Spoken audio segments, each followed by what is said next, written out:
It is so crazy. It looks like Chiefs Kingdom has officially hit rock bottom with this wide receiving core and the struggles, because now we're at a point where Chiefs Kingdom is asking to trade for a player that was already on the team who they didn't like.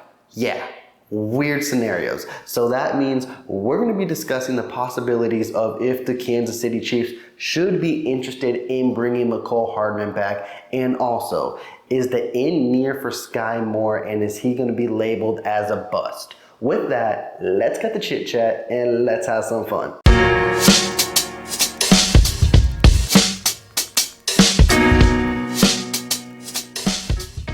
Chiefs Kingdom, this is a quick week. We got a short week.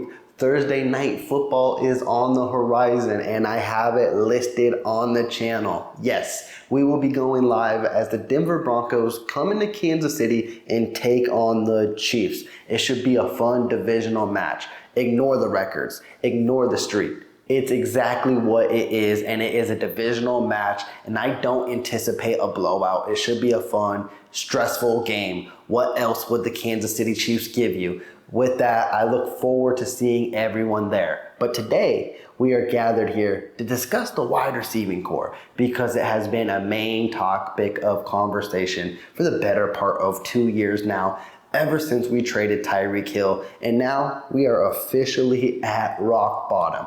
Who would have thunk it? Because now there's reports that the New York Jets will be listening to trade offers for Mecole Hardman. And now you have Chiefs Kingdom furying all over social media, begging Brett Veach to trade for him and bring him back. And you have me looking like, what are we even doing here? Because literally, not even a full calendar year, you were all saying, get him off of this team. He's a lost cause. He wasn't worth a second-round draft pick. Basically the song that you're singing about Skyy Moore right now, and now you want him back. It makes no sense to me whatsoever. And the first question I'm going to raise is, if you bring Mecole Hardman back, who does he replace? Because the Kansas City Chiefs aren't running with 8 wide receivers. God, they shouldn't even be running with 7. They are way too deep for their own good. So if you trade for a guy like Mecole Hardman, he's got to replace someone. And also, in a different essence, they got Mecole Hardman on the team. I know a lot of people are intrigued about Mecole Hardman because of that game-breaking speed that he does present. But also, when is the last time we have seen that on display? It's going on 1.5 to 2 years since Mecole Hardman has been a lethal threat in this league. Now, yes, Mahomes can unleash that. But also, you got guys like MVS and Kadarius Toney. They may not be the speed of Mecole Hardman, but they can break the top off and what we hope for them to do. Now, are the Kansas City Chiefs using them correctly? That's a different video for a different time. And then also, you got return men like Richie James Jr., who is on IR, and then Montrell Washington, who has been filling in excellent for a guy like Richie James. So again, it begs the question, if you're trading for a Hardman, where does he fit? It just does not make any sense to me whatsoever. I love Mecole Hardman.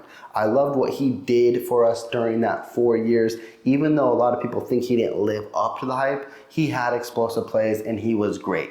But honestly, to me, it's time to close that novel and hope that he does proceed to a great NFL career, and it's going to be with someone else. I don't see it. At the end of the day, it's just not a fit for me right now with the Kansas City Chiefs. But if Brett Veach and the Chiefs decide to go that route, of course I will be supportive. But I'm not going to hold my breath and be like, oh, he's going to be wide receiver number 1, because that's what a lot of you are hoping for the last 4 years. So for it to change again off of a trade and him coming back, we got to be realistic here, because it's just not, it's not likely at all. And also, speaking of former Chiefs wide receivers, I heard through the whispers of social media that a lot of Chiefs Kingdom would love the fact that since the New England Patriots are struggling, to trade back for Juju Smith-Schuster, because the Kansas City Chiefs do not have a Juju on their team.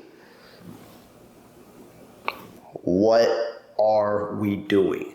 1, Juju He's not looking good with New England. New England's not looking good whatsoever. Could he look like himself with Kansas City? Of course. But the one thing that I found mind-blowing, really, is that people think that Kansas City Chiefs do not have a Juju Smith-Schuster type of receiver on their roster. I agree.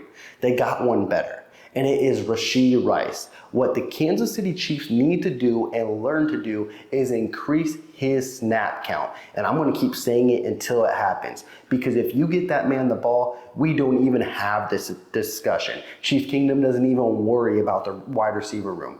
A bizarre stat I found is that with the low snap count that Rashod Rice has, he is second on the team in receiving yards behind, yes, Justin Watson. Now, take it glass half full, glass empty, whatever you want to look at it, because you can be like, oh man, he's doing brilliant, and then you can be like, oh man, the wide receiving core sucks.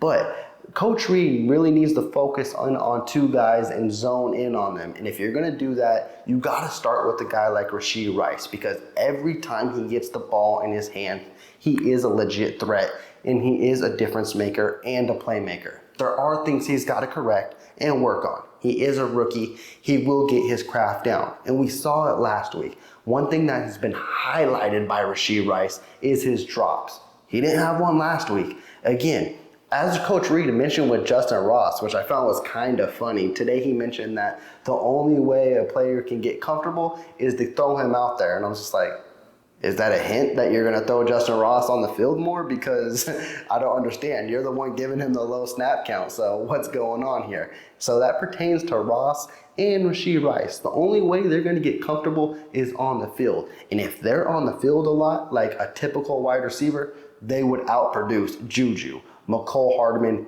easily. And we're not even having this discussion. I find it a crazy discussion to have. Yes, I know we're all in chaos and panic because nothing is looking good, but patience is virtue. There is talent on this roster. We're going to see it prevail once it hits the end of October and November. Shoot, we can see it against the Denver Broncos this week because that's not the same type of defense that we're typically used to seeing. This offense will get on track. That is something to be excited about. So just lean back, relax, and everything will be good. But one thing I am concerned about is I'm not going to deny it or hide from it because it was one of my hot takes and it was something I was prideful of, and it doesn't look like it's happening, and I am really concerned about it, and it is Skyy Moore. I had him listed as a 1,000-yard receiver this year and a breakout candidate. It looks like he's doing worse than his rookie year, and I do not know what's going on. It's really concerning to me because he has the opportunity at his hands. And honestly, he has shown glimpses, like in the Jacksonville game. He made a beautiful touchdown grab. And a lot of people will be like, well, he's not getting the target, so it's not solely on him. That's kind of on him if you think about it, because you got to earn targets. And what I mean by earning targets is, one, trust with the quarterback, and also you got to be getting open. If you're not open, you're not getting the target. And it's just flat and easy like that. And if you continue to struggle like that, you got guys nipping at your heels, like I mentioned with the Rashod Rice, who has been outperforming his snap count. And if he continues to do that, he will be taking some of your snap count.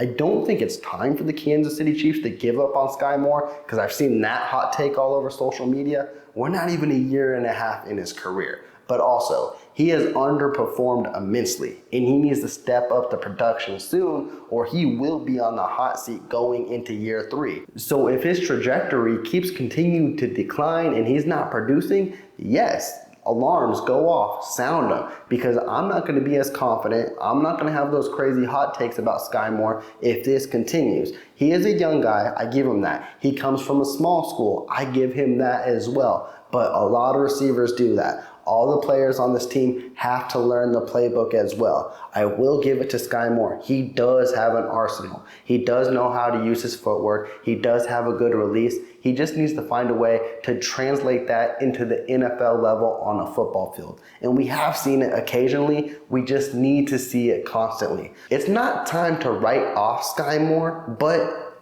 I do understand being concerned. With that, Chiefs Kingdom, that was a quick, short video on this wide receiving core. No, it is not time to panic. And when I mean panic, we are not bringing back old faces. We don't need Mecole Hardman. We don't need Juju. One, you didn't even appreciate them when they were in a Chiefs uniform. So what would change when they get back into one? Just hope that the guys we have now will be playmakers and it will all work out. Because at the end of the day, it always does.